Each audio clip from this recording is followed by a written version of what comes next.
What's up YouTube? It's Leo again, Coach White Belt, and today I'm going to be talking about my first experience so far with the Venum Challenger MMA gloves. So, I did a video on them recently, just unboxing them, sort of getting a first impression about them, but I've used them a little bit now, and I would say I'm happy with them. I'm happy with them so far. So, I haven't seen any tearing or premature wear. A little bit of stitching has come loose. I don't know how much you can see it there, but there's a little bit coming loose there, but it's really just the ends, and then I'll burn those off and they'll go away, so it won't be an issue. Doesn't seem to have really compromised the structural integrity of the gloves at all. The vinyl is beginning to slip just a little bit on the padding, and really only around the pinky and the ring finger. So one thing I notice is I punch with 3-knuckle contact very often with my right hand. And with my left hand, I don't so much, and I use a lot of 2-knuckle contact. And so, one thing about the gloves is they're actually pretty flat. The curvature along the knuckles here is actually pretty flat. And my hand is not quite so flat, as you can see, curves. So, that's one thing that I noticed was these two fingers, these two knuckles, the index and the middle finger, feel very nice and tight, while these two actually feel a little bit loose. The pinky more so than the ring finger, because it's the furthest, of course, and also the smallest. But it wasn't really an issue. It didn't bother me. I didn't hurt my hand or anything. And the other thing that I was concerned about in the other video was the last bit of movement of the thumb to close the fist. I was wondering whether I'd notice it or if it would become a problem. And fortunately, I didn't notice it. When I was using them, when I was hitting, when I was doing sparring and when I was hitting the bag, I didn't notice it at all. And of course, I was focused on a lot of other things, my footwork and my head movement and my technique, of course. So being concerned with all those things, I didn't even notice it at all. And I didn't start to see any problems at all until I was doing a little bit of bag work. And because, of course, these are not intended as bag gloves, as I mentioned in the other video. They're not intended as bag gloves.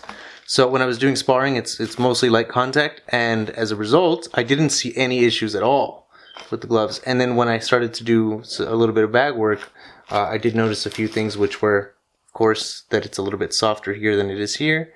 And then the other thing being the wrist support. When I initially put the gloves on, I thought that they had pretty good support, and I felt like I maybe wouldn't even need the wraps. And then I was hitting the bag, and the bag was obviously provided a lot more resistance than my light contact sparring.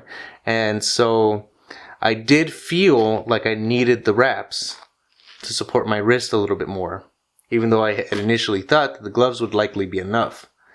So I was wrong about that, and I put the wraps on, and as soon as I wrapped up my hands, that totally went away. The other thing was that in between my knuckles, these knuckles here, with my right hand being my dominant hand, I was starting to get some red marking from pinching and from impact between the knuckles, but I didn't even notice it. You know, when I was doing it, it didn't hurt.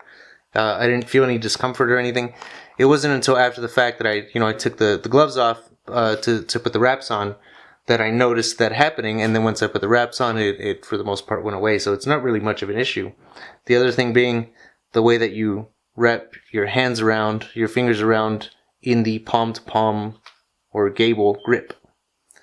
So when you're using the gloves, it feels a lot more like doing this.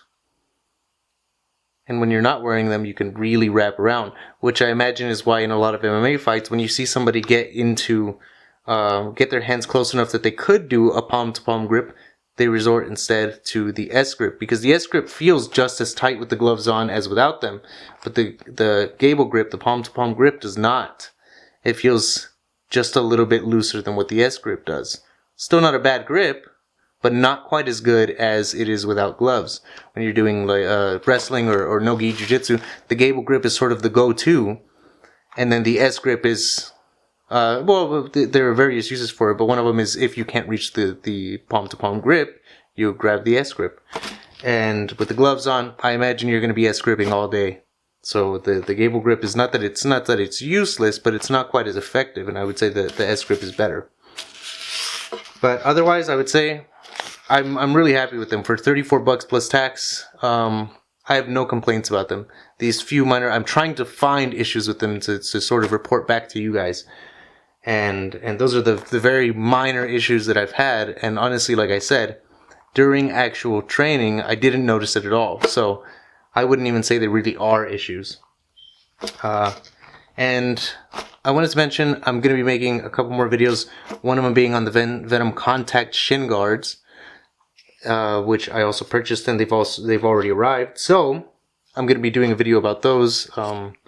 Hopefully I'll get some sparring footage in so I can show you guys. Usually, you know, while I'm sparring, I don't have anybody to hold my phone or my camera or whatever to record it. And the other one is this thing here.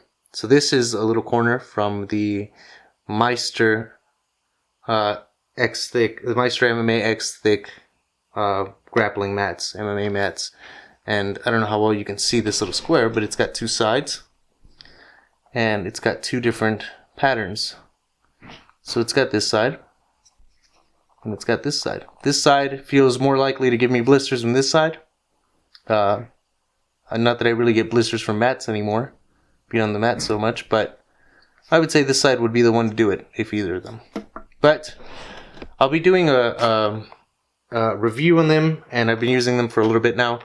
But I'll do a sort of introduction about them, and then I'll be doing some sparring footage hopefully on them, and give you my thorough analysis after some use with them. So if you've got less than $50 and you're going to go out and try to buy MMA gloves for the purpose of going to your MMA class and having gloves to spar with, these will be enough. I would say if you're doing light contact, they'll be enough, and if you're going to be doing slightly heavier contact than that, just get some hand wraps. You know, the Venum ones are pretty cheap, and I recommend them over the at least the cheap Everlast cotton wraps that you can find. As I mentioned in my other video, the Venum wraps feel a little, they're more elastic, of course, and so you can wrap a little bit tighter without them feeling restrictive. So if you've got these gloves and you've got some hand wraps, really of any kind, then you'll likely be in good shape, at least for sparring, at least for class.